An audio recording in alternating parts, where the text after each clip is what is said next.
تو اس کے لیے انہوں نے یہ ساری فیزیبلٹی تیار کروائی کہ کس طرح ہم پرنٹرز کی تعداد کو بڑھا سکتے ہیں. اب جیسے آپ دونوں نے بات کی کہ بہت بڑا ایک ایشو تھا کہ کئی ماہ سے پاسپورٹ نہیں آ رہے تھے, وہ اب دیکھیں وہ شکایات آپ کو ختم ہوتی نظر آ رہی ہیں.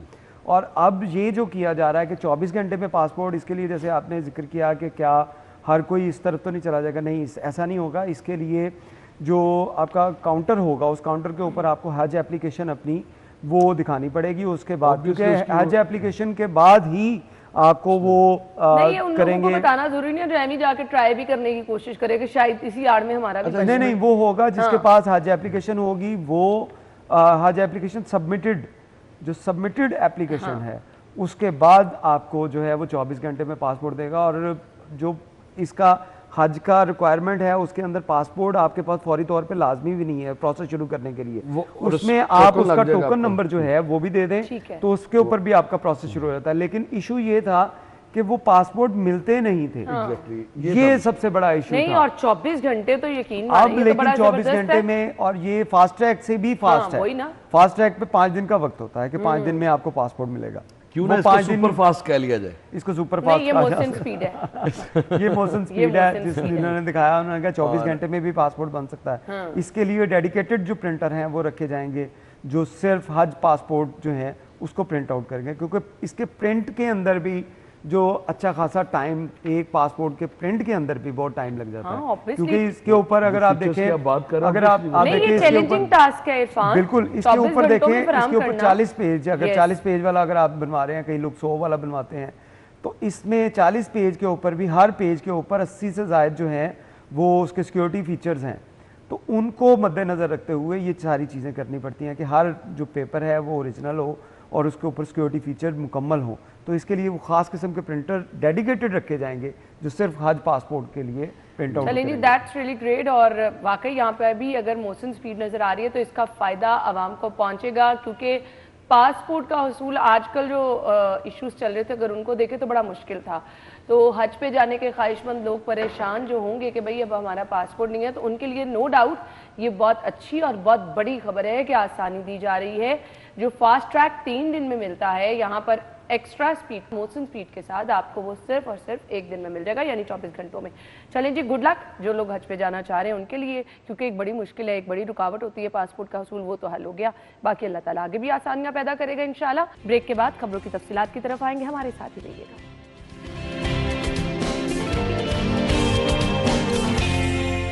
Welcome back. اب مجھے تو آنیسٹلی اسپیکنگ اس سبجیکٹ پہ بات کرنے کو دل ہی نہیں کر رہا. مطلب پہلے اسموگ تھی, تمام رکاوٹیں, اسموگ ہے, اب تمام چیزوں میں پھر ہمیں ریلیکسیشن نظر آ رہی ہے. بٹ اب اس سٹوری میں سے کیا نکالنا ہے, سمجھ سے باہر ہے, مجھے سمجھ ہی نہیں آ رہی. صبح دفتر آئے, ٹریفک بھی ہے, اسموگ بھی ہے, اسکول بھی کھل گئے ہیں, اس سے پہلے بھی اسموگ تھی. ایک آدھا دن اللہ تعالیٰ نے کرم کیا تو کچھ کمی لگی تھی جی صبح کے ٹائم خاص طور پہ.